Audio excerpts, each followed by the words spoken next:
name is Anne-Marie Knapen. I am JW Knapen's mother. JW is our oldest child, and when he was 4, he got sick with leukemia.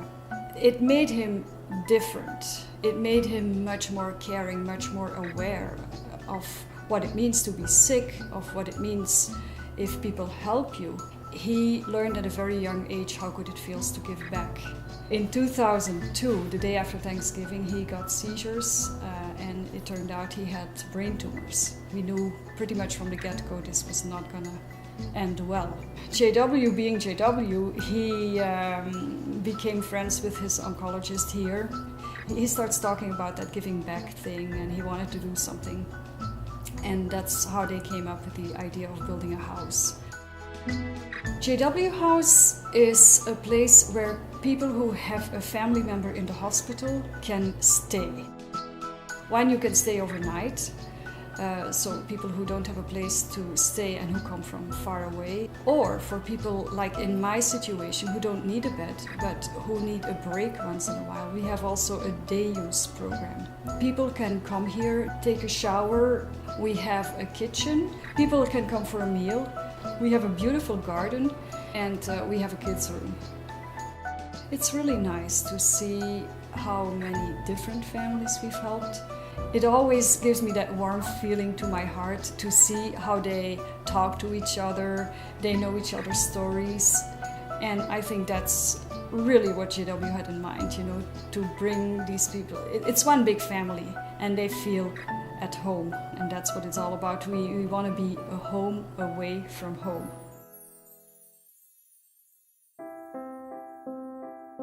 This is our daughter Adele, and she is a special needs girl. There's no walking, talking. She gets fed by a G-tube. Everything that would be like a normal kid doesn't really apply to her. There's been times where she's had problems that have required her to be hospitalized.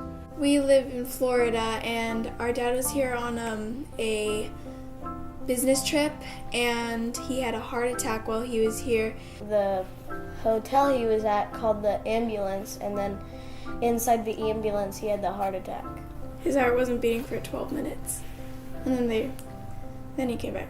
He came to me one day and said, "Mom, I can't lay down, I can't breathe, I can't whatever." We went to the doctor thinking like a flu or a pneumonia or something like that. Within, I would say, 30 minutes, they had the diagnosis of congestive heart failure. The realization that he's going to probably need a transplant somewhere down the road. And when they realized I seriously terribly needed a new heart, I was on Section 1B. That was when we just heard about the JW House. At the very beginning, we didn't know about the JW House. It took us about a week before we learned about it. We were told that we were able to come here for dinner, and it made a world of difference. This has been a great help.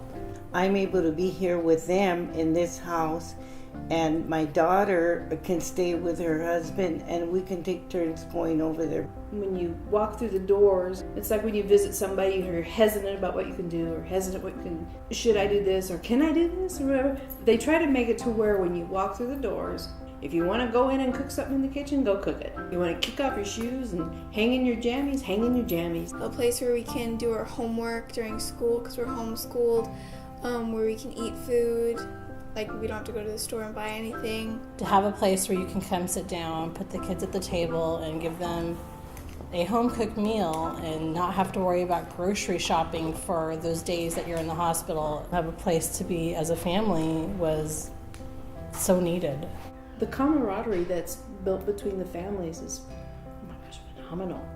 We become a support team for one another. You know that if they're here, they have somebody in the hospital just like you, and when you're taking care of someone who's sick, it's just that instant bond. When we sit around at the dinner table, it's like almost like a therapy session.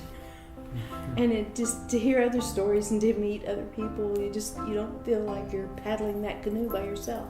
If it wasn't for the JW House, that would be a lot harder. To find a hotel close to you, that'd be a lot of money, and then to go buy food. Yeah, it's just been a big help.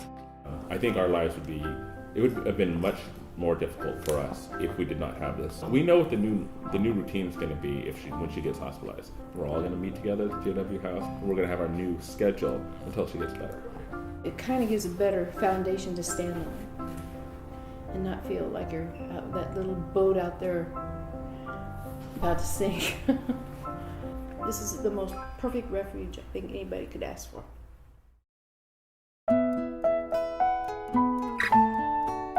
If JW could see this place, he would be beyond happy.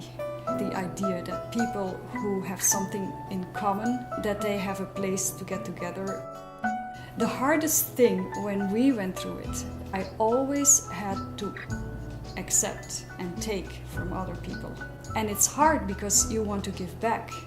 If you give me something, I want to give you something back. And I couldn't because there were all these things going on. And now I'm so happy now that we get a chance, that we can give back.